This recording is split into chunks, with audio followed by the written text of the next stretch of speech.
This is the one-on-one tactic. This is the one-on-one tactics video with Andrew. I think that we are certified to do this video because when we're practicing for paintball, all we do is 1v1 because we don't have multiple people. We don't have anybody to play with. The biggest game we've ever had out here? 2v2. The 2v2. We have had a 3v1 and 2v1. So we played about maybe 5 2v2s.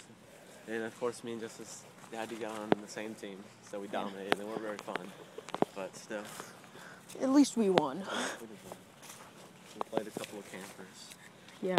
We're going to try out some, or not try out some, but show you our good 1v1 tactics for when we're playing, since that's all we play. Yep, so we're just going to show you the stuff we do. Well, stuff I do. Justice might drop a few hints. Yeah, I will. Let's try not to shoot people with that gun, Andrew.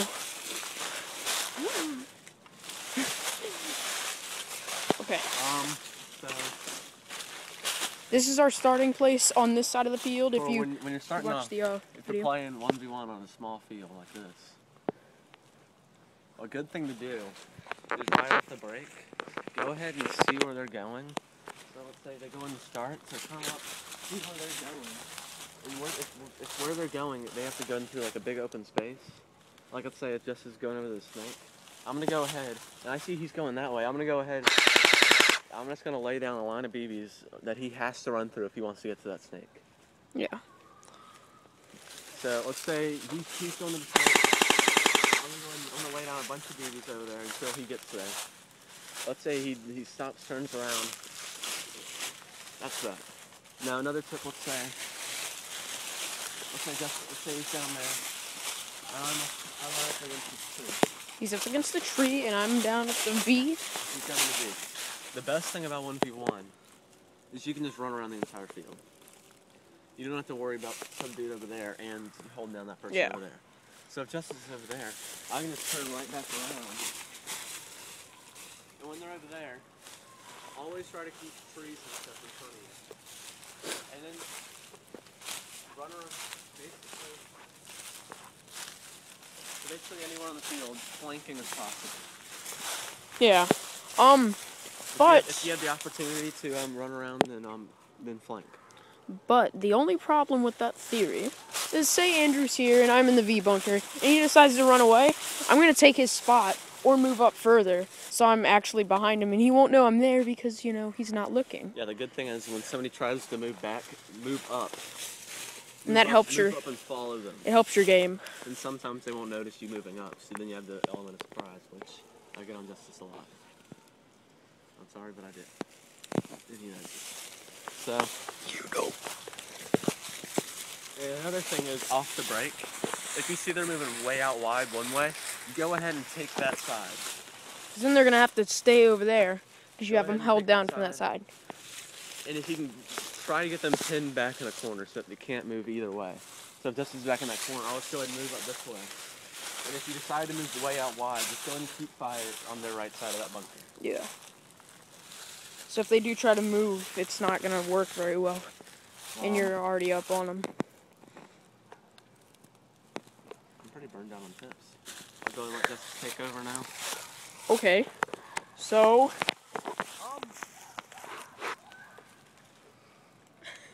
So, for the first tip, I guess, since I don't really use the snake and Andrew uses the snake, since I start over here a lot, well, we switch, but, I start over here, and what I like to do is sometimes move up to this door, okay? So once I'm up at the door, if he stayed back there and started moving up, there's really nowhere he can go from there, except for back around the shed, and then I know where he's going. But then sometimes Andrew decides he's going to run around the shed and take the snake. And I have that tree back there, so I watch him run around the shed, and then I book it back to that tree, and I can just sit there, and since these guns have pop-up, you can't really shoot me very well. So I have really good cover, but there's nowhere to move from there. So that's the only downfall to that plan. That's the running back, as Andrew talked about. So... other than that, I don't really have any other tips. Okay, I thought of a couple. So. Okay. Another thing when you're playing 1v1 if you're gonna make if you really want to move up and it's gonna be a little risky, there's nobody to give you cover fire. So basically what you do is even when you're going at a full sprint, you might as well. So let's say Justice is back here. And Justice is completely stuck behind that tree. And I'm over there behind the shed. What you're gonna want to do is even if you're at a full sprint, you might as well just go like this. Yeah. And that gives me another tip. So there's some occasions where Andrew will be behind a bunker. I'll be back there, behind the wood or something like that. And if I want to move, I'll shoot and he'll get behind his bunker and then I'll move. So you can't really look at me while I'm moving. And that usually works, except sometimes, he sees me and all that. They're gonna see you, okay? You just gotta take that risk of moving. Unless you don't want to move and just sit there. If the person you're shooting at has been behind their bunker for a while, and then let's say you wait 30 seconds and you realize, oh, they're not going to come back out after 30 seconds, and you just go and move. If they've been behind their bunker for 30 seconds and then you stop shooting, they're probably going to poke out. Yeah. So your best bet is just to spin around like that and then go ahead and move.